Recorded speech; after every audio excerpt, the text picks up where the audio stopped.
নমস্কাৰ জনাইছোঁ, সুপ্ৰভাত জনাইছোঁ।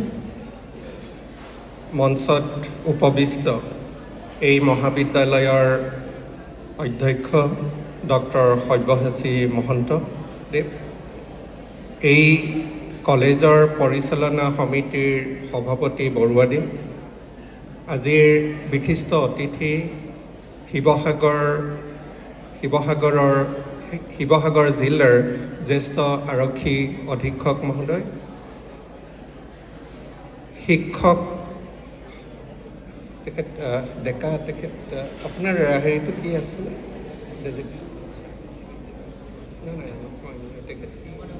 শিক্ষক উপদেষ্টা দিলীপ ডেকা ডাঙৰীয়া,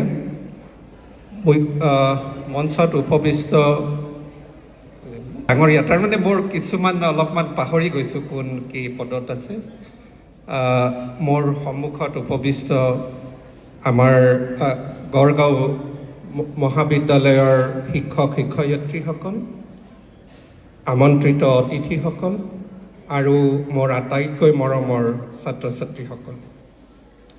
মই দুটা শব্দ ইয়াত শুনিছোঁ, মোৰ বেলেগ কথা প্ৰথম মনত পৰিছে হীৰেণ ভট্টাচাৰ্যৰ কথা, আমন্ত্ৰণ আৰু নিমন্ত্ৰণ। মই এবাৰ তেখেতক মই লগ পোৱাৰ সৌভাগ্য হৈছিল।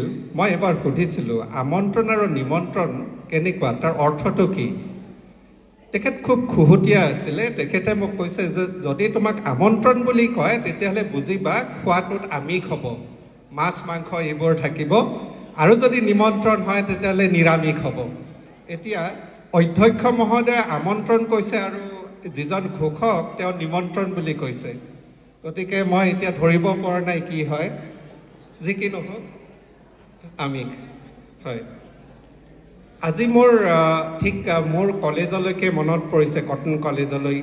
যেতিয়া কটন কলেজতো এনেকুৱা 7-8 দিনৰ যিটো উৎসৱমুখৰ পৰিৱেশ, সেই একেই পৰিৱেশ আপোনালোকৰ ইয়াত হৈছে। অধ্যক্ষ মহোদয় ইতিমধ্যে গোটেই কলেজখনৰ 65 বছৰৰ যিটো যাত্ৰা, এই যাত্ৰাৰ কথা কৈছে, আপোনালোকৰ সাফল্যৰ কথা কৈছে, তাৰ কাৰণে মই অভিনন্দন জনাইছোঁ। আৰু লগতে এই প্ৰায় 15 দিনৰ কথাই কৈছে। এই 15 দিনত বিভিন্ন ধৰণৰ এক্টিভিটি হৈছে, সাহিত্যৰ ক্ষেত্ৰত হৈছে, ক্ৰীড়াৰ ক্ষেত্ৰত হৈছে, অন্য বিভিন্ন দিশত ইয়াত ছাত্ৰ ছাত্ৰীৰ মাজত প্ৰতিযোগিতা হৈছে। সেই একে সময়তে মোৰ সেই সময়লৈ মনত পৰিছিল, মই এবাৰ কটনত থাকোঁতে মই ভাবিলোঁ যে ময়ো সাহিত্য প্ৰতিযোগিতাত যোগদান কৰিম।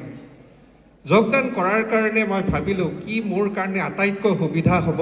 তেতিয়া দেখিলোঁ যে কবিতা লিখাই সুবিধা হ'ব যেন পাইছোঁ। গতিকে মই কবিতা লিখাৰ খুব চেষ্টা কৰিলোঁ, কবিতা এটা লিখিলোঁ। আৰু তেতিয়া মোৰ যিজন ৰুমমেট প্ৰতিষ্ঠিত কবি বিপুলজ্যোতি শইকীয়া, পুৰণিখিনিয়ে হয়তো জানিব পাৰে, বিপুলজ্যোতি শইকীয়া, নতুন চামে হয়তো নাজানিব। বিপুলজ্যোতি শইকীয়া তেখেত মোৰ ৰুমমেট আছিলে, মোতকৈ ছিনিয়ৰ। তেখেতৰ পদাৰ্থ বিজ্ঞানৰ। তেখেতক মই মোৰ কবিতাটো দেখুওৱাৰ পিছত তেখেতে ৰাখি থ'লে।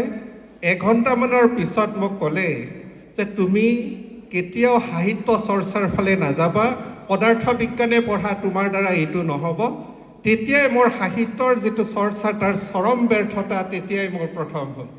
তাৰপিছত মই সাহিত্যৰ ফালে মুখ কৰা নাই। মোক জ্যেষ্ঠ আৱাসীজনে যি উপদেশ দিলে যে পদাৰ্থ বিজ্ঞানতে থাকা, পদাৰ্থ বিজ্ঞানতে মই থাকিলোঁ, সেইফালৰ পৰা নহ'ল।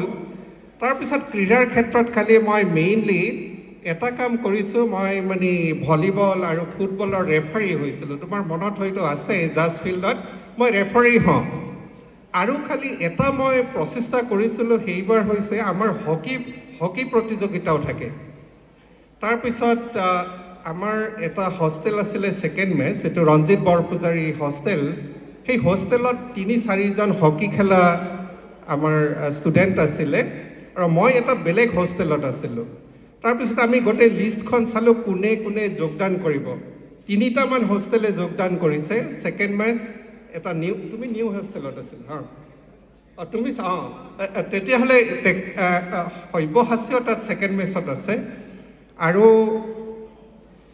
নিউ হোষ্টেল, এটা হোষ্টেল আমাৰ নাম নিউ হোষ্টেল আৰু কসমত।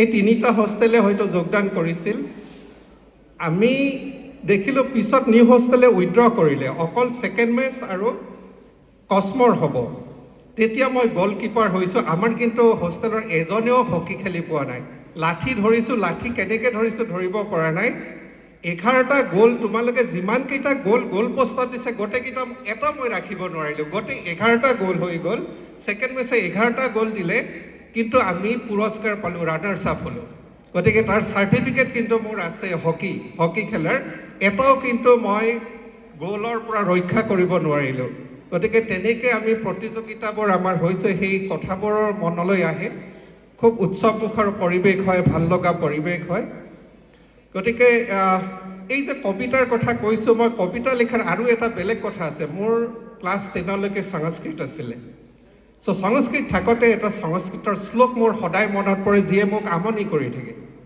সাহিত্য সংগীত কলাবিহীন সাক্ষাৎ পশু পুষ্য বিচানহীন তৃণংন খাদনবি জীৱমান তদ ভাগদেয়ম পৰমং পশুনাম মই তেতিয়া চাইছোঁ সাহিত্য মোৰ নাই সাহিত্য সংস্কৃতি কলা মই একো গান গাব নোৱাৰোঁ একো কৰিব নোৱাৰোঁ এই এটাওতো মোৰ প্ৰতিভা নাই এই প্ৰতিভা নাথাকাৰ যিটো শ্ৰেণীৰ কথা কৈছে মই আৰু ৰিপিট নকৰোঁ তাতে আছে শব্দটো মই ভাবিলোঁ ইয়াৰ পৰা উত্তৰণ কেনেকৈ হয় সেই উত্তৰণৰো এটা চেষ্টা আছিল কবিতা লিখা যাতে মই অলপ মোক সেই শ্ৰেণীটোৰ পৰা উত্তৰণ কৰিব পাৰোঁ সেইটো মোৰ নহ'ল আৰু সেইকাৰণে কেতিয়াবা মই চেষ্টা কৰোঁ যে এইটো কিবা কাৰণত এইটো সম্ভৱ হ'ব পাৰে নেকি শ্লোকটোত বিজ্ঞান লগাই দিলে মই উত্তৰণ হৈ যাম অলপ যি কি নহওক তাৰ সুবিধা মোৰ নহ'ল গতিকে এই যিটো পৰিৱেশ ইয়াৰ দ্বাৰা আমাৰ অধ্যক্ষ মহোদয় অলৰেডি বহুত কথা কৈ গৈছে মোৰ ক'বলগীয়া বিশেষ একো নাই অধ্যক্ষ মহোদয় বিভিন্ন দিশ চুই গৈছে আমাৰ NEP 22ৰ কথাও কৈছে 2020ৰ কথাও কৈছে হলিষ্টিক এডুকেশ্যনৰ কথা কৈ দিছে এই যিবোৰ আগতে আমি এক্সট্ৰা কাৰিকুলাৰ বুলি কৈছিলোঁ এইবোৰ এক্সট্ৰা কাৰিকুলাৰ নহয় আজিকালি কাৰিকুলাৰ এইবোৰ সববোৰ কাৰিকুলামৰ ভিতৰত সোমাই গৈছে এইবোৰ সব কাৰিকুলাম তাৰ কাৰণে আমি ক্ৰেডিট দিব পাৰোঁ আৰু সেইটো মাৰ্কশ্বিটত ৰিফ্লেক্ট হয় আৰু গোটেই কথাখিনি কাৰিকুলাৰ ভিতৰত আহিছে যাতে এইটো হলিষ্টিক এডুকেশ্যন আমাৰ এডুকেশ্যনৰ দুটা উদ্দেশ্য থাকে এটা জীৱিকা আৰু এটা জীৱন এতিয়া জীৱিকাৰ কাৰণে আমাৰ বিভিন্ন কোৰ্চ আহি গৈছে তোমালোকে মই মেইনলি ছাত্ৰ ছাত্ৰীক কৈছোঁ অধ্যাপক অধ্যাপিকাক কোৱাৰ মোৰ ধৃষ্টতাও নাই মই ছাত্ৰ ছাত্ৰীসকলৰ ফালে কৈছোঁ আৰু ছাত্ৰ ছাত্ৰীৰ সন্মুখত থাকিলে মোৰ কনফিডেন্স বাঢ়ে কিন্তু বিজ্ঞ লোক থাকিলে মোৰ কনফিডেন্স অলপো নাথাকে গতিকে মই ছাত্ৰ ছাত্ৰীক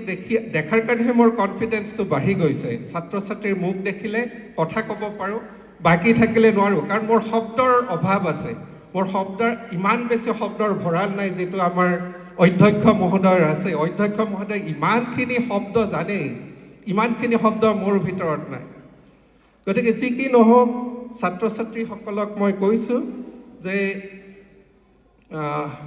তোমালোকে এই যিবোৰ জীৱিকাৰ কথা জীৱিকা তাত SCC এক্সপিৰিয়েঞ্চিয়েল লাৰ্ণিং এইবোৰ তোমালোকক যাতে ইয়াৰ পৰা ওলাই যোৱাৰ পিছত চাৰ্টিফিকেটখনেৰে বিশেষ একো নেদেখা ৰিয়েল ৱৰ্ল্ড ইজ ডিফাৰেণ্ট তাৰ লগত মুখামুখি হ'ব পৰা তাৰ এটা ব্যৱস্থা আমাৰ নতুন শিক্ষা ব্যৱস্থাত অনা হৈছে কিন্তু শিক্ষাৰ অকল এই জীৱিকাটোৱে প্ৰধান উদ্দেশ্য নহয় জীৱিকাটো লাগিবই মূল উদ্দেশ্য হৈছে জীৱনৰ শিক্ষা জীৱন সম্পৰ্কে জিজ্ঞাসা তোমালোকৰ হ'ব লাগিব জীৱন অকণমান বেলেগ জীৱন অন্তৰ্মুখী যাত্ৰা হ'ব লগা হয় অন্তৰ্মুখী যাত্ৰা থাকিব লাগে শিক্ষাত গতিকে তাৰো ব্যৱস্থা আজিকালি আমাৰ শিক্ষাত আহিছে গতিকে আৰু আজিৰ এই যুগত তোমালোকৰ বেলেগ কিছুমান চেলেঞ্জ আহিছে কাৰণ এই যে সৰু মেচিনে বহুত কাম কৰিব পৰা হৈ গৈছে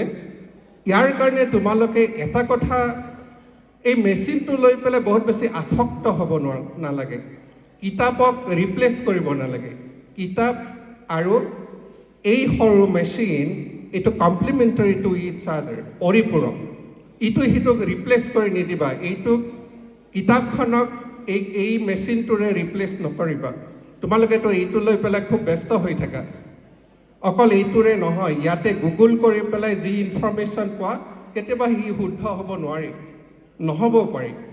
কিন্তু কিতাপ পঢ়াৰ এটা বেলেগ ধৰণৰ আনন্দ থাকে। তোমালোকে হোমেন বৰগোহাঁইৰ কথা জানা? হোমেন বৰগোহাঁই কৈ গৈছে কিতাপ পঢ়াৰ আনন্দ। কিতাপ পঢ়াৰ এটা আন্দোলন হৈছিল বাংলাদেশত 1970s সেই আন্দোলন হৈছিলে। আলোকিত মানুহ চাই এটা কেন্দ্ৰ, বিশ্ব সাহিত্য কেন্দ্ৰ, তাত আলোকিত মানুহ চাই তাত সৰু ল'ৰা ছোৱালীক কিতাপ পঢ়াৰ কাৰণে উৎসাহিত কৰাৰ গোটেই প্ৰচেষ্টা আছিল, আন্দোলন আছিলে। আব্দুল্লাহ আবু ছাইদ তেখেতে কিছুমান চিলেক্টেড বুক ষ্টুডেণ্টক পঢ়াইছিলে। সৰু অৱস্থাত তেওঁলোকে সদায় সৰু ল'ৰা ছোৱালী, তাৰমানে তোমালোকৰ নিচিনা ল'ৰা ছোৱালীক লৈ পেলাই তেখেতে এই প্ৰচেষ্টাটো কৰিছিল।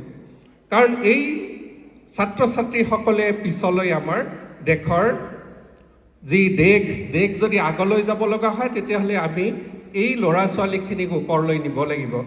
যুৱক মানে শক্তি। আমাৰ ৰবি ঠাকুৰে কৈছে, য'ত বৃদ্ধ মানে আধা মৰা, আৰু যুৱক মানে শক্তি, যৌৱন মানে শক্তি, তাতেই তোমাৰ গোটেইবোৰ লুকাই থাকে। তাৰ সমগ্ৰ শক্তি তোমালোকে যদি ভালকে ব্যৱহাৰ কৰিব পাৰা, দেশখন ওপৰলৈ যায়। আৰু ৰবি ঠাকুৰে আৰু এটা কথা কৈছিল, গ্ৰন্থ কি কাৰণত পঢ়িব লাগে? গ্ৰন্থ হৈছে মানৱ আত্মাৰ অমৰ আলোক।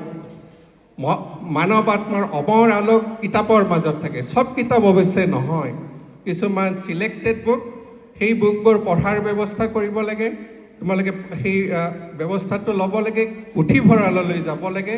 পুথিভঁৰালত গ'লে কি পাবা? এতিয়াতো তোমালোকে আইনষ্টাইনক নোপোৱা, এতিয়া ৰবীন্দ্ৰনাথ ঠাকুৰকো নোপোৱা, কাকো নোপোৱা। তেওঁলোকক পাবলৈ ক'ত যাব লাগিব? তেওঁলোকক পাবলৈ আমি পুথিভঁৰাললৈ যাব লাগিব। পুথিভঁৰালত আমি তেওঁলোকক পাব পাৰোঁ।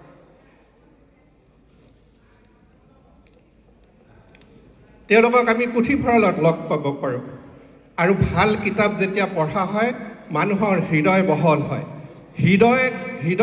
হৃদয়ৰ যিটো উত্তৰণ, ভাল পাঠক যেতিয়া হোৱা, তেতিয়া তুমি চব সপোন দেখিব পাৰিবা, তুমি নিজকে নিজতকৈ উত্তৰণ কৰিব পাৰিবা। সেইকাৰণে তোমালোকে ভাল কিতাপ পঢ়াৰ অভ্যাস কৰিবা, যাৰ দ্বাৰা তোমালোকে নিজকে ওপৰলৈ লৈ যাব পাৰিবা। তোমালোকে যদি সুন্দৰৰ কথা, তোমালোকে যেতিয়া ভাল কিতাপ পঢ়া, নিজে সুন্দৰ হৈ গৈ থাকিব পাৰা। সুন্দৰক স্পৰ্শ কৰিব লাগিলে তোমালোকে পুথিভঁৰাললৈ যাবা, ভাল কিতাপ পঢ়িবা। বিশালতাক টাচ কৰিব লাগিলে তোমালোকে কি কৰিবা? স্পৰ্শ কৰিব লাগিলে তুমি সাগৰৰ পাৰত যাব লাগিব, নহ'লে আকাশ চাব লাগিব। তেতিয়া তোমালোকে বিশালক স্পৰ্শ কৰিব পাৰা। গতিকে এই যিবোৰ অভ্যাস, এই অভ্যাসবোৰ তোমালোকে কৰিলে নিজকে এটা বেলেগ ধৰণৰ ব্যক্তিত্ব গঢ় দিব পাৰিবা। তোমালোকক মই এইখিনি কথা ক'লোঁ।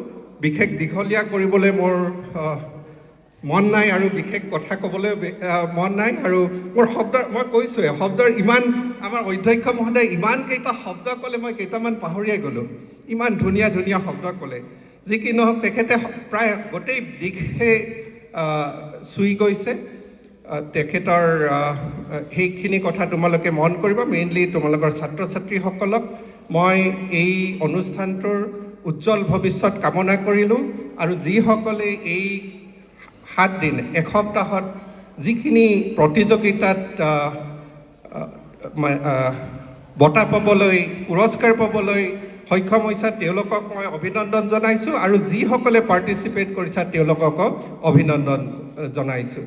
গতিকে মই আৰু বিশেষ নকওঁ, এইখিনি কৈ মই মোৰ বক্তব্যৰ সামৰণি মাৰিছোঁ। Thank U.